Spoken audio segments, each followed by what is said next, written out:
Hey guys, it's Robin, RsIslandCrafts, and welcome to my craft room. This is my WiP It Wednesday video, which is WIP stands for Works in Progress, where I basically show you in depth and talk a lot about the projects I've worked on this week. I give you all the information, the patterns, the needle sizes, yarn I'm using, everything. On Talk to Me Tuesday, I just kind of show you, hey, here's what I worked on, and today you get to get all the good details. I even started working on a little notebook to make sure I try to remember everything, but if I forget anything, just go ahead and ask the question down below, and you know me, I have no problem answering questions. In yesterday's Talk to Me Tuesday video, I let you know that I didn't actually work on very much this week, but I still have a nice little pile over here, so let's get started. I did work on my grandmother's favorite dishcloth. I do these on size 5. This is just the needles that I picked up at I think I got these at a Goodwill store when they were still selling crafts in my area. They don't sell much craft stuff at Goodwill in my area anymore. It's mostly new gadgets, new clothing, new pillows and stuff. I like to use the peaches and cream. Well, I like to use whatever's on sale at Michael's because Joanne charges way too much. And in the colorway Pansy, which is perfect because it's a purple. I'm at the halfway point. I like to do mine to 40 stitches. And then I start decreasing. Once I get this one off the needles, I'll start filming a video on how I make these. I thought about doing a slow stitch Sunday where not every Sunday, but occasionally I just sit and stitch, and it's like a slow project, whether I'm knitting or I'm doing some type of embroidery stitch or some hand sewing. And maybe I'll chat a little bit about the project and the technique I'm doing. Like if I want to show how to knit a dishcloth, that would go for a slow stitch Sunday. Anybody who's been following my videos for a while, you guys know I don't put music over my videos. So on a slow stitch Sunday, you may have times where I'm just actually knitting or stitching or doing my project and I'm not talking. But let's face it, I like to talk. I'm going to show you this because this is what I did spend a good time of my work week on last week. Well, it's a worsted weight sock. I only worked on it for 2 nights, but still. I'm going to be just using this. I don't know if I'm going to get rid of it or if I'll make another one and donate them or Christmas stocking. I don't know. But this is just using a Red Heart yarn, the Super Saver in the color Wildflower. I just made it from the basic, I'll give you more information when I show you Robbie's sock, but I just made it from my basic toe-up sock pattern and adjusted it for the worsted weight size. You just basically try it on, and then you based on where you knit your sock, let me show you, where your ankle bends right here, you knit your sock to here, and then your heel will be back here somewhere about 2.5 inches, then you start to heel. But what I wanted to show you is, I'm glad I just happened to think about it, is there's a neat little trick. If you're knitting socks for yourself, let's say you're knitting them in the dead of winter and you're wearing socks and shoes, or you're out at the mall or watching a movie, you can't always just take your shoes off and try your sock on. But there's a little trick. The measurement from the tip of your toes to the part of your foot where it bends right here is the same length as the measurement from the tip of your fingers to where your wrist bends right there. So that's where I have my heel. I thought that was really neat. So from here to here is the same as on your foot from the tip of your toes to where your leg comes down and bends. So you don't have to take your shoes off all the time to try on your sock. Now of course that only works if you're doing toe-up socks. I did knit these on my standard, I did have the second toe started. On my standard Chow Goose, I believe this time I was using a size 5 because it's worsted weight. These are the lace tips. They're really kind of pointy and sharp. You have to be careful because as you're knitting, if you're going to be pushing, this gets really pointy on your finger. You see how it leaves a dent? But it's really great when you're wanting to do things really fast. Let's keep with the knitting and let's see what we did on... See, I can take you guys along with me. Let's see what we did on Robbie's sock this week. I feel like you guys are right along there with me because we're crafting together and I'm showing you all this. Let's start with the basics. I am using the Patton's Croy socks. This is in the color Sunburst Stripes. I discussed last week that these, when I buy Where's the numbers I want? When I buy sock yarn, I know I need at least 50 grams per sock. Okay, well, I had forgotten to take into consideration that the Patton's Croy socks, they're a little bit thicker than your normal. See, they're number 1 super fine, but it's a little bit thicker than your normal sock yarn. Now, when you're in the super fine line, in any of your numbers, 1, 2, 3, 4, 5, whatever, you still have like small, medium, and large. You can have a really fine number 1, an average, or you can find a thicker number 1. And this pattern, these socks are a little bit thicker. And I know that because it's 166 yards for just a 1 ball. And normally, when you have an average size 1, you're getting at least 200 yards for a total of 400 for a pair of socks. Okay, these are on my Chow Goos. I like to do a size 1. It's the red cable, and they're still with the pointy tip. The thing with the Chow Goo needles is there's no memory to this cord. It doesn't get all twisted. You don't have to put it in boiling water to unkink it or anything.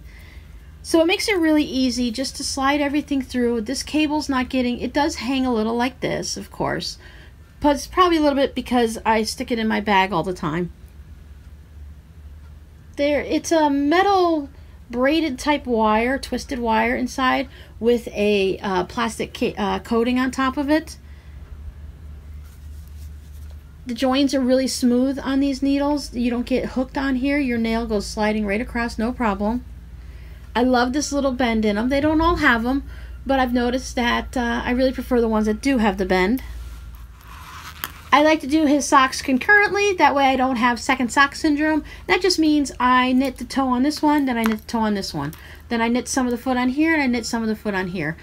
With sock knitting, my tension's pretty standard. I don't seem to fluctuate too much. When you get really, really happy, you tend to knit a little looser, and when you get sad, you tend to knit a little tighter. But with these needles and the really thin yarn, I don't seem to have a problem with that. So I might knit the whole entire foot for this one before I go on to this one. But this way, when I know how much yarn I have left, and when I'm done, I'm done. This one, I had just started. I am at the heel still. So I still have this amount of yarn left. While this one only has about this amount of yarn left. And I mark my heel on this side with one, and then I mark it double here so I know where I am. So I've gotten 10, 20, 30 on his foot. And as I've said before, he likes to have them so when you fold them in half, that the ribbing touches the tip of the toe. And I like to go up to about here with the regular stockinette stitch and then do the ribbing. However many rows it happens to be. Sometimes it's 15, sometimes it's 20. It depends on how bored I get knitting on the ribbing. I like to do a 1x1 twisted rib. I like the way it kind of snugs up on your leg. It doesn't get all floppy and stretched out. The heel that I'm using is a Fleagle heel. And normally when you do a heel flap and gusset, you're just going back and forth on the heel. This one you're still going all the way around until you get to a certain number of stitches.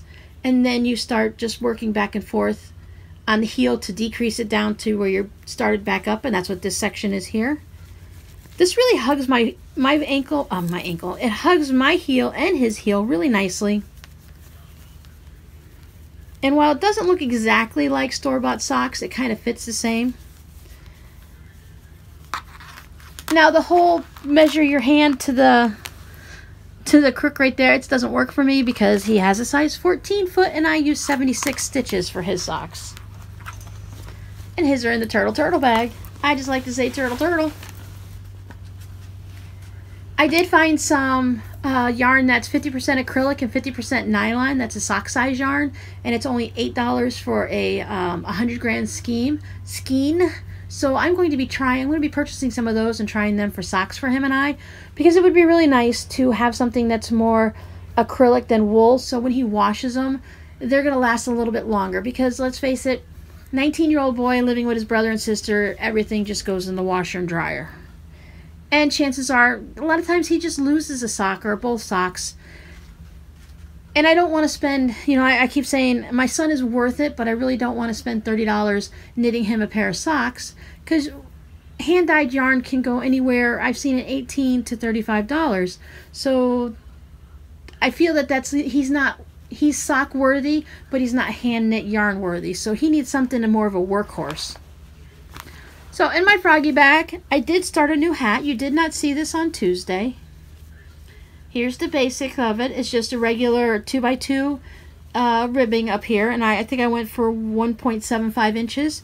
And then part of it is stockinette, and then you have this part, and this is called the Gather Hat by Tin Can Knits. I have it on size 5 needles. I'm making the adult size small.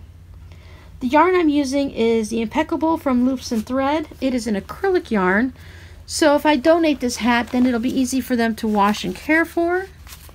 And this is in the clear blue. So I really love how this stitch looks. It's kind of hard, it's on my needles right now. But when you wear it, it will stretch out some. So then it has these little floats going across it.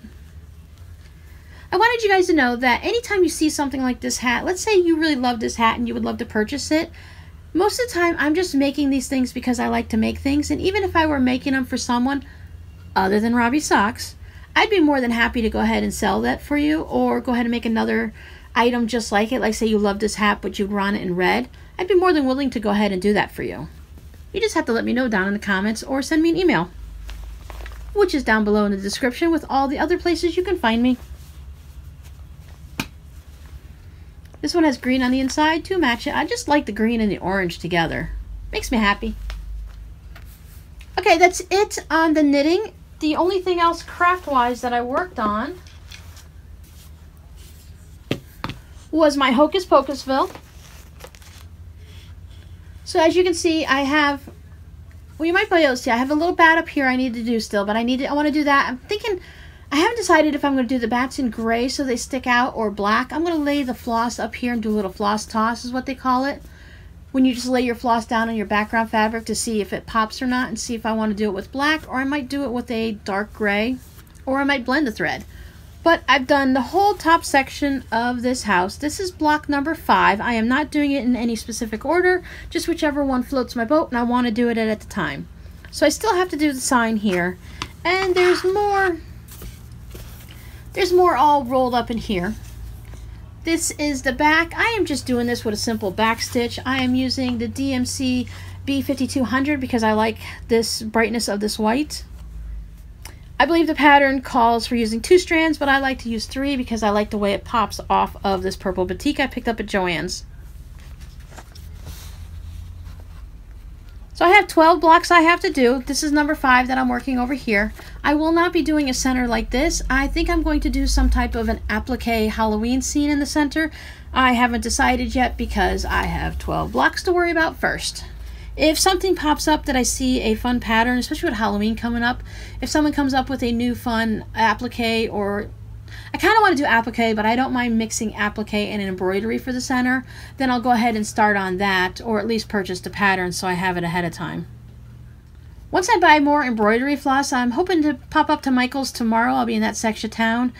At 49 cents a skein, I'll just buy a handful of them, you know, maybe 10 of them or something, to make sure I have, I'll probably buy 12 because I have 12 of these. And I would love to be able to get one of these done a month so that by next Halloween I can have this quilt hanging on my wall. And the only thing I worked on craft related is I was gifted some leftover embroidery floss that was handed down from family member to family member. So thank you very much. I really appreciate when you guys send me things like this. I spent last night go ahead and hand winding all these different bobbins. I was on a roll, but I got interrupted and I had to talk to my daughter for a while, which not I had to. I love talking to my daughter. She's my best buddy. So I went ahead and I did all of these. I really love these variegated. Now, when it came to the variegated, I go ahead and skein all of them up because a lot of the times when I'm using variegated, I'm using the full 6 floss strands and it tends to go quick. So instead of wondering how many I have, I'd like to know ahead of time that I've got 8 of these blues. So if I want to do a full page project in that, I'll be able to. But when it comes to the other ones that I'm trying to just do one at a time and then leave the rest if there's any duplicates, because a lot of times there was 2 of some of the colors. So I just go ahead and leave them.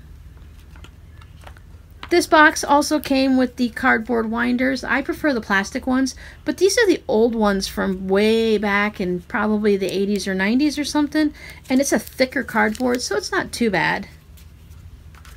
The cardboard, when I purchase it now at Michael's and stuff, is really thin and flimsy, and this is kind of really sturdy, so it's nice. I've never had so many greens before, so it's going to be really great when I start doing the different hand embroidery for the leaves and everything. I'll be able to shade everything so nicely now because such a selection of colors that I have. Once I get all the, I have a small Ziploc bag full of the different flosses. Once I get them all done, I'll go through and I'll probably have to pick up another case or two of these so I can have all my DMC in one. Maybe I'll put the variegated in a separate, whatever. I want to organize them in like, I haven't decided if I think I want to do them in color order and not necessarily numerical order. But I do need to make a list so that I know which ones I have, so that when I go to Michael's I can just periodically grab a couple skeins. Because if I'm going to go there and pick up yarn, like I said, for 49 cents, why not just pick up a couple extra pieces of floss so that I'll have the entire DMC collection and then I'll have any color I need, right? Do need to pick up some needles when I'm at Michael's too. You guys are great at reminding me of these things. Thank you so much. This is the bag that I'm keeping my Hocus Pocus Ville in. This is some of that Samoan. Well, this specifically isn't the hand-painted Samoan fabric, but it does have the Samoan Hawaiian theme to it, and I really love this. It's kind of a burnt orange color. Pineapples, turtles, flowers, surfboards. But that's all I worked on this week. Now, I know I always say I didn't get that much done, but sometimes I get really lucky and I can spend an entire day crafting, and other times I have to, like, you know, I have to adult and do the chores and clean the house and go run errands and grocery shop, and you know, all those things we just love to do. But I try to fit in at least 15 minutes of crafting in different parts of the day so I can get a little bit further on all of these projects. So that's it for me for this week for my WiP It Wednesday. I'd love to know down below what you guys are working on. If you want to send me any pictures, you can go ahead and send them to my RsIslandCrafts@gmail.com email. Tag me on Facebook, on Instagram. We do have a group and I have a Facebook page. Everything, like I said, is down below in the description. And I'm sure there'll be somewhere in there that you guys will find a way to send me pictures if you'd like, because I really enjoy seeing what everyone's working on. Okay, I hope everyone has a crafty week, and I'll see you next Wednesday. Bye!